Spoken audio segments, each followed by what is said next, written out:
Bienvenue dans La Leçon, le podcast sur l'art d'échouer. Cette semaine, je suis heureuse de vous raconter un peu plus en détail les coulisses de la création du podcast. Des déclics que j'ai eus en tant qu'entrepreneuse qui m'ont permis de prendre de vrais tournants en vous parlant notamment de l'un d'entre eux, peut-être même le plus décisif, mon passage dans le programme de soutien à l'entrepreneuriat en faveur des femmes, les L by Contrex, qui a changé la donne chez moi à l'époque et qui me soutient encore aujourd'hui pour mon voyage à Los Angeles. Et surtout, vous donner tous les conseils que j'aurais aimé recevoir à l'époque quand je doutais de moi, que je n'osais pas assumer mon projet, le clamer haut et fort. Allez, c'est parti pour l'épisode! Le tout premier déclic que j'ai eu, et vous allez voir, c'est basique et pourtant fondamental, c'est que je pouvais avoir confiance en moi, et pourtant cette expression, elle est galvaudée, mais réellement ressentir cette confiance en la vie et en soi et me lancer solo. Et je m'en rappelle très très bien, j'étais rue Victor Massé dans le 9e arrondissement, la rue des Guitares pour ceux qui connaissent, et j'étais au tel avec ma mère. J'avoue, j'étais un peu en train de me plaindre et elle de me remonter les bretelles parce que j'arrivais pas à me lancer, à aller jusqu'au bout de mon projet et de lancer mon premier épisode. Et je lui disais, j'arrive pas à trouver d'invité pour la leçon, c'est compliqué. Et puis en plus, je suis solo. Si j'avais quelqu'un avec qui m'associer en termes de business, ce serait beaucoup mieux parce que bon, moi je sais pas faire la partie technique. Ouin, vous voyez ce que je veux dire? Alors elle m'a dit, Pauline, en fait, t'as acheté le matos, donc maintenant tu vas jusqu'au bout. Et elle a eu tellement raison parce que en le faisant, ce premier épisode, et en le diffusant, j'ai ressenti une énergie tellement puissante de « Ah ok, en fait, j'ai besoin de personne d'autre pour me lancer. J'ai les armes nécessaires en moi, je suis capable de faire seule. » On est d'accord, il y a une grosse ironie derrière tout ça de faire un podcast sur l'échec et avoir peur soi-même de faire un bide.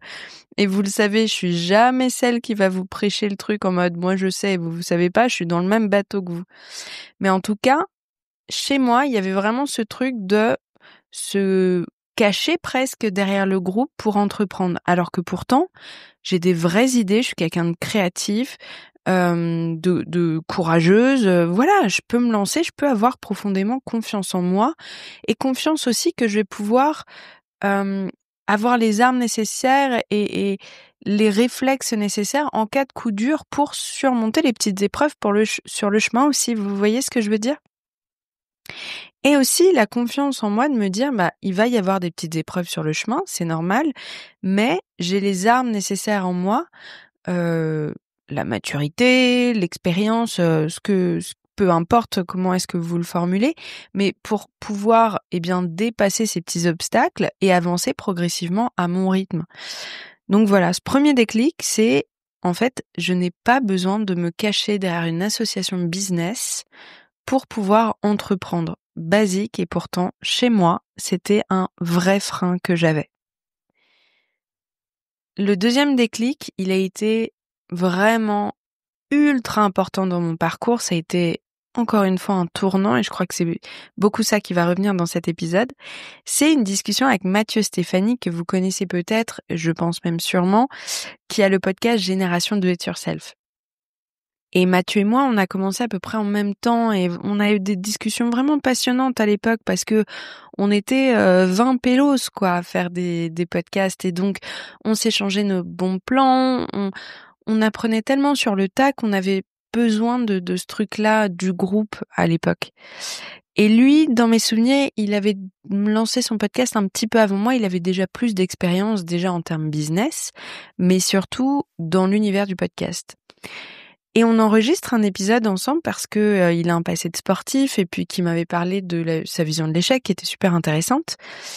Et moi, j'en étais, je crois, à mon 3e épisode. J'avais sorti les 3 premiers à peu près dans un laps de temps, genre 1 mois et demi.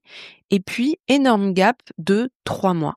J'arrivais plus à trouver un nouvel invité pour reprendre le podcast. En plus de ça, je me mettais une barre phénoménalement haute, c'est-à-dire que je contactais Marion Cotillard sur Instagram. Vous voyez le level. D'ailleurs, elle m'a toujours pas répondu. Hein. Marion, j'attends toujours ta réponse. Là, ça commence à faire un bout de temps. Je suis à ça de me vexer.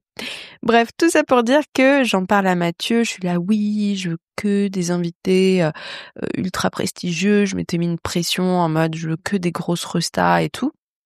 Il m'a dit: «Mais Pauline, c'est une connerie totale. En fait, derrière tout ça, t'as juste peur de pas être parfaite pour te lancer et faire rouler ton podcast. T'essayes d'atteindre une idée de la perfection, en plus de ça, qui est forcément biaisée parce que elle t'est propre, alors que chacun, en écoutant ton podcast, va avoir sa propre vision des choses. Donc, vraiment, lance-toi, produis, produis, produis et apprends sur le tas. C'est comme ça que tu vas te former, c'est comme ça que tu vas te roder et c'est aussi à terme comme ça que les invités viendront à toi. Je suis rentrée chez moi, je me suis dit: «Bon, OK, d'accord, je vais peut-être élargir mon spectre et cetera» et je vous assure que c'est à partir de ce moment-là où j'ai commencé à avoir un roulement d'invités et puis petit à petit, un invité un petit peu plus connu. Ah, génial! Dans son entourage, je contactais des personnes qu'il connaissait, comme ça je me disais ça va les rassurer de savoir qu'un tel est déjà passé dans le podcast et petit à petit, j'ai étendu ma toile d'araignée, comme ça via Instagram. C'est comme ça d'ailleurs que j'ai contacté les premières personnes, de la leçon. Mais petit à petit, je rodais de plus en plus mon discours. Vous verrez, on en parlera d'ailleurs après. Je regardais leur story, je me disais: «OK, c'est leur point d'intérêt» et cetera. Je m'adaptais en fonction. Et ça, vraiment, je l'ai rodé parce que je l'ai beaucoup fait. Au lieu d'attendre chaque opportunité d'envoyer seulement 5 messages à des personnes choisies vraiment ultra précisément pour l'angle que je voulais avoir sur la leçon, avec un taux de réussite qui était de 0,0001%, vous voyez le délire. Donc je pense que je tiens aussi la longévité de mon podcast à cette super discussion avec Mathieu Stéphanie. Donc Matt, si tu m'écoutes, merci beaucoup. Le troisième tournant, c'était peu après le début de mon podcast. Je devais avoir genre 10 épisodes grand max, vous voyez. C'était les L by Contrex. Je vais vous raconter. À l'époque, je me dis, ça y est, je ne suis pas la seule à croire en mon projet et je sens que ça légitime en quelque sorte la leçon. Je me rappelle très très bien, je suis à mon bureau chez Cosmo et ma copine journaliste Gina, que j'embrasse si elle m'écoute, me dit, en recevant le message des L by Contrex, tu vois, t'avais raison d'oser. Alors que moi, vraiment, moi-même, j'en revenais pas. Tout d'un coup, je me dis, on me soutient, on me voit, on m'écoute et ça change tout. Surtout pour quelqu'un qui a vraiment, vraiment, vraiment pas confiance en soi. Je découvre également un réseau de femmes qui sont à différents stades de leur projet. Soit j'échange avec des femmes qui ont les mêmes problématiques que moi, mais aussi la même positivité, le même optimisme. Ce qui me rassure encore une fois sur le côté « je ne suis pas seule ». Et c'est tellement, tellement important de s'entourer de gens qui ont une vision optimiste des choses. Je trouve ça génial, le côté ultra positif, etc., mais ça peut vite tomber dans le côté toxique, où on s'interdit presque de ressentir des émotions négatives parce qu'on doit rester dans cet état de positivité pour avancer, vous voyez. Or, le fait de ressentir ces émotions négatives, non seulement c'est quelque chose de profondément humain, mais en plus c'est c'est être finalement assez aligné avec ce que vous ressentez sur le coup, donc ultra important. En revanche, être optimiste, c'est de se dire OK, là je suis pas bien, mais demain, je crois en moi, ça ira mieux. Et ça c'est primordial. Et si vous avez des potes autour de vous qui ont une vision pessimiste de la vie, des relations amoureuses, business, d'eux-mêmes aussi tout simplement parce que ça commence souvent par là.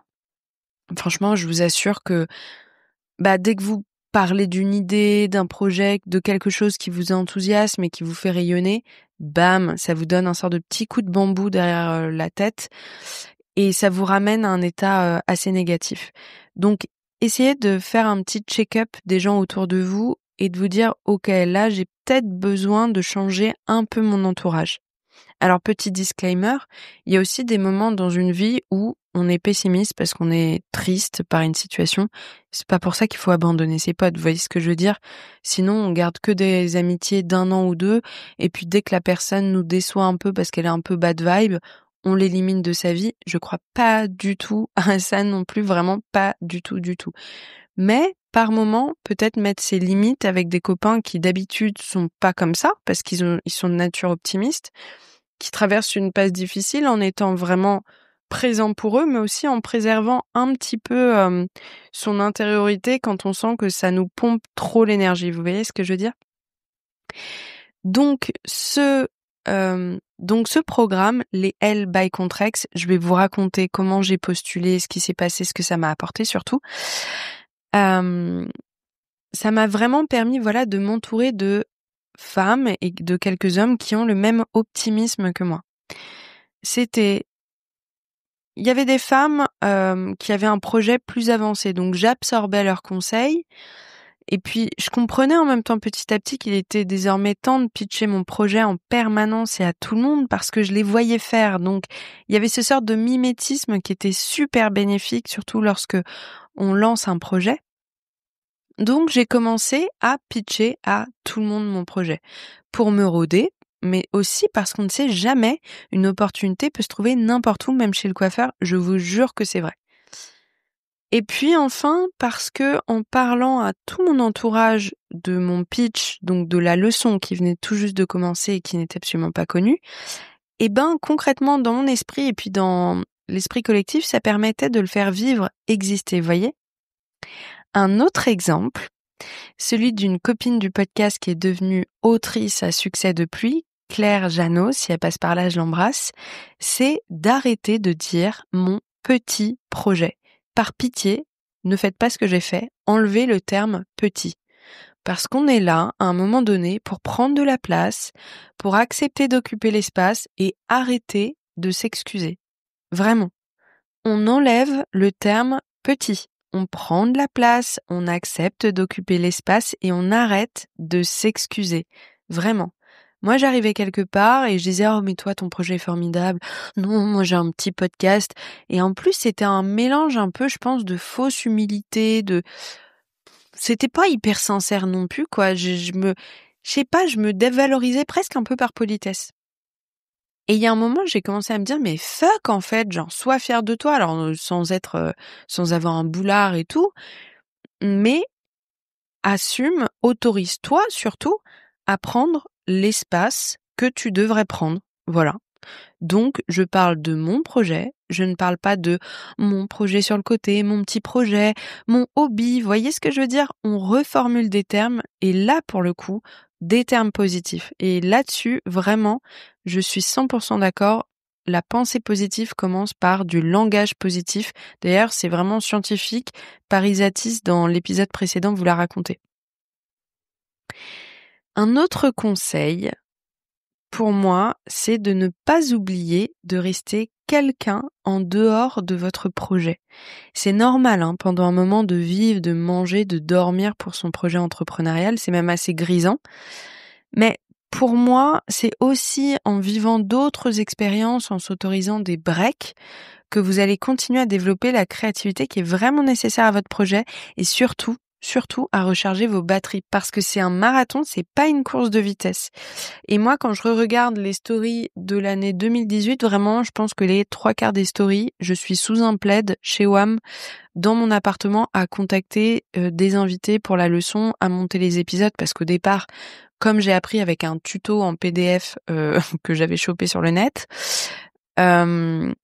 je mettais plus de 35 heures à monter un seul épisode, sauf que moi j'avais mon vrai 35 heures à côté. Donc j'ai passé vraiment des soirées entières fourrées chez moi, pas de vie sociale, etc.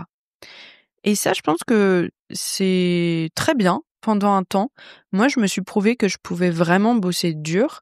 Ça m'a donné un peu un ancrage en mode « Ah ok, en fait, quand t'es vraiment passionné, tu peux bosser dur. » Parce que je vous avoue tout, pendant mes études, j'ai toujours bossé en dilettante, ça m'emmerdait un peu. Donc j'étais là, je bossais jamais autant que mes autres potes. Je les regardais avec un peu de culpabilité en me disant « Oh, merde, moi ça m'intéresse pas tant que ça, donc je bosse pour avoir des notes à peu près correctes, mais je vais pas non plus tout donner, quoi. » Et là, tout d'un coup, de m'investir dans un projet à 200%, d'avoir cette flamme intérieure, ça m'a fait du bien de me dire, ok, en fait, t'es pas si bête que ça, t'es capable de produire une masse de travail conséquente sur la durée, de persévérer. Avoir un projet entrepreneurial, on parle beaucoup des bas, mais c'est aussi tellement puissant pour prendre confiance en soi en se disant, mais en fait, je suis capable de beaucoup plus que ce que j'imaginais et ça, c'est comme si votre monde s'étendait un peu, je trouve. Genre, Par exemple, dans un jeu vidéo, vous savez, on commence avec une carte d'un monde et puis petit à petit, plus on découvre et plus la carte elle s'étend. Pour moi, c'est un peu ça aussi avec l'entrepreneuriat. Donc ouais, hyper important, je vais même la répéter cette phrase. C'est aussi en vivant d'autres expériences, en s'autorisant des breaks, que vous allez continuer à développer la créativité nécessaire à votre projet et surtout à recharger vos batteries. C'est un marathon, pas une course. Oui, parce que j'ai écrit tout un script, ça m'a pris plus de 2 heures, alors j'espère que ça vous fait kiffer. Alors, je vais tout vous raconter sur le programme Les L by Contrex, parce que ce que vous avez compris pour l'instant, c'est que j'avais rejoint ce programme au tout début du podcast La Leçon et que tout d'un coup, je m'étais retrouvée au cœur d'une communauté de femmes qui étaient en train d'entreprendre au même niveau que moi, donc qui se posaient plein de questions, mais aussi d'autres qui étaient plus expérimentées et donc qui nous donnaient des conseils, des retours d'expérience. Le programme Les L by Contrex, qu'est-ce que c'est ? Je vais tout vous expliquer, comment postuler, etc. parce que je pense que ça peut être une très belle opportunité et en tout cas, c'est l'opportunité que je vous souhaite. Avant ça, je voudrais vous raconter vraiment une expérience personnelle qui vous permet de comprendre le mindset. Donc 1 an après avoir été lauréate du programme et après avoir été soutenue financièrement par Contrex, j'ai en plus la chance à l'époque de devenir l'animatrice de leur podcast Les L by Contrex, qui interviewe d'autres femmes et hommes qui sont passés par le programme, voyez. Donc en fait, je me retrouve dans les coulisses, j'entends les bruits de couloir, je suis un peu de l'autre côté. Et quand je vous dis que j'ai jamais entendu quelque chose de la sorte, surtout venant d'un grand groupe, je pèse mes mots. Je vous explique. En interne, les responsables du programme continuent, après plus de 2 ans, à soutenir silencieusement les entrepreneuses que j'ai en face de moi et avec qui je vais faire l'interview d'ici quelques minutes. Et en fait, je les entends, ces responsables, parler entre elles en disant « Ah oui, mais tu crois pas qu'on pourrait transférer son email en interne, etc. etc. » J'entends notamment que l'une d'entre elles vient de faire relire son nouveau communiqué de presse par le service com de la marque, qu'on propose à une autre de faire donc passer son mail en interne parmi tous les services pour l'aider dans sa problématique du moment. Et là, je réalise qu'en fait, c'est pas juste un prix que je viens de gagner, une aide financière qui est vraiment non négligeable et je suis ultra reconnaissante, mais qui a un vrai suivi qui est réel. C'est pas l'équivalent du greenwashing, mais version entrepreneuriat au féminin. Vous voyez ce que je veux dire ? Et ça, je trouve que c'est assez incroyable. Et c'est pour ça que je vous dis qu'on a vraiment le sentiment d'être soutenu de façon sincère. C'est pour ça aussi que je suis super heureuse que Contrex me sponsorise pour Los Angeles, parce que je me dis que les humains qui travaillent à ce projet ont vraiment les mêmes valeurs et la même sincérité. Et vous me connaissez, c'est primordial pour moi. Je pense que c'est la taureau en moi qui parle, mais je me sentirais, voyez, je serais mal à l'aise d'être soutenue par une marque qui a pas les mêmes valeurs que moi, et je sais, en tout cas je parle pour ce programme-là, les L by Contrex, que ça peut aussi vraiment vous apporter quelque chose. Donc je me dis que c'est un win-win assez positif. Alors concrètement, le programme, les L by Contrex, qu'est-ce que c'est ? Donc le programme Les L by Contrex, il accompagne, il soutient et il valorise celles et ceux qui s'engagent pour défendre la cause des femmes et améliorer leur bien-être dans la société. Donc en rejoignant le programme, on vous donne plus de moyens, on vous aide à concrétiser vos idées et on donne de la visibilité à votre projet afin qu'il profite, à un plus grand nombre, Enfin, un maximum de femmes et qu'il en inspire aussi d'autres à agir. Chaque année, ce programme-là, il soutient 8 projets avec à la clé pour les lauréates et lauréats, retenez bien, mais bon, vous pouvez tout retrouver sur leur site internet, no stress. Donc, un abondement de 1 000 € sur sa campagne de financement participatif Ulule, avec qui le programme est en partenariat. Un accompagnement dédié dans la collecte de fonds, et ça c'est super précieux parce que c'est vraiment un taf à temps plein, la collecte. La réalisation d'une vidéo de présentation et relais sur les réseaux sociaux d'Ulule. Si vous tapez sur le net ma vidéo de présentation, vous la trouverez encore. C'est trop marrant parce que dans ma vidéo, je suis en mode « Oh là là, j'arrive pas à croire que j'ai déjà fait 10 épisodes du podcast alors que maintenant j'en suis à plus de 400, donc c'est quand même marrant. » La possibilité de remporter l'un des 2 votes du public de 1 000 €. Et enfin, la possibilité de recevoir le prix coup de cœur de l'année de 10 000 €. Donc c'est un truc de fou en fait, c'est vraiment un accompagnement 360. Dites-vous que être élu, c'est l'opportunité de rejoindre la communauté qui est super soudée et active des L by Contrex, donc qui rassemble toutes les entrepreneuses, dont quelques hommes passionnés et engagés pour la même cause. Et vous verrez, il y a des ateliers, il y a des rencontres régulières, il y a même un groupe WhatsApp pour échanger au quotidien. Donc c'est pas qu'un projet qui soutient financièrement, c'est vraiment un truc 360. Donc je trouve que c'est chambé. Alors comment ça fonctionne? Où postuler? Donc allez sur le site Les L. Donc comment ça fonctionne? Où postuler? Allez sur le site Les L, E2LES, by contrex.ulule.com. Vous cliquez ensuite sur Je candidate. Il vous suffit tout simplement de remplir le questionnaire et ensuite le comité se réunit chaque trimestre pour sélectionner les projets qui devront pitcher devant un jury qui est dédié. Alors maintenant, roulement de tambour, mes conseils pour pitcher votre projet. Alors ça, je peux vous dire que je l'écris avec le cœur, donc j'espère que ça vous intéressera. Si vous sentez que votre cœur bat fort dans votre poitrine, que vous sentez un afflux de sang lié au stress, dites-vous que c'est votre indicateur de ralentir votre débit vocal. Faut que ce soit votre petit warning, quoi. C'est vraiment un tips qui est mémotechnique que je fais spontanément depuis toujours, donc dans le but de ralentir mon rythme cardiaque. Et j'ai remarqué, je vous jure que c'est vrai, un effet secondaire extrêmement positif. J'attire l'attention de toute la salle beaucoup plus facilement. Parler un peu plus lentement, en fait, ça vous donne une fausse posture de calme, de confiance en soi et donc de charisme. Et c'est trop marrant parce que parfois, on venait me voir après une présentation en mode « Oh là là, mais qu'est-ce que tu t'es bien débrouillé, mais t'as tellement confiance en toi » alors que je me chiais dessus, les gars, que je stressais tellement que j'entendais le bruit du sang de mon cœur, voyez, qui pompait. J'étais tellement stressée que du coup, je ralentissais mon débit vocal. Et ben, ça fait le taf, hein. Je vous le dis souvent, mais alors ça c'est super important aussi, ne vous focussez pas sur la volonté d'avoir un discours qui est parfait. Vous allez mettre toute votre concentration sur ça, en négligeant sans vous en rendre compte, ce qui est en fait le plus important, votre authenticité. Et croyez-moi, je le sais de source sûre, le jury a un coup de cœur sur celles et ceux qui parlent avec leurs tripes, qui croient dur comme fer à leur projet, même s'ils ont un peu bégayé par moments. Ils sont là pour juger du cœur de votre projet. Ils sont tout à fait conscients que la démarche, elle est stressante. Donc, chill, c'est pas grave, ne soyez pas trop dur envers vous-même. Et enfin, pitchez en quelques phrases votre projet à tout le monde dès que vous en avez l'occasion. J'ai fini par roder impeccablement mon discours à force de parler de la leçon à tous les gens rencontrés en soirée, à tous les commerçants de mon quartier, à toutes les réunions de famille, etc., etc. Voilà, c'est la fin de l'épisode. J'espère que ces conseils vous ont plu, que les déclics que j'ai évoqués vous parlent.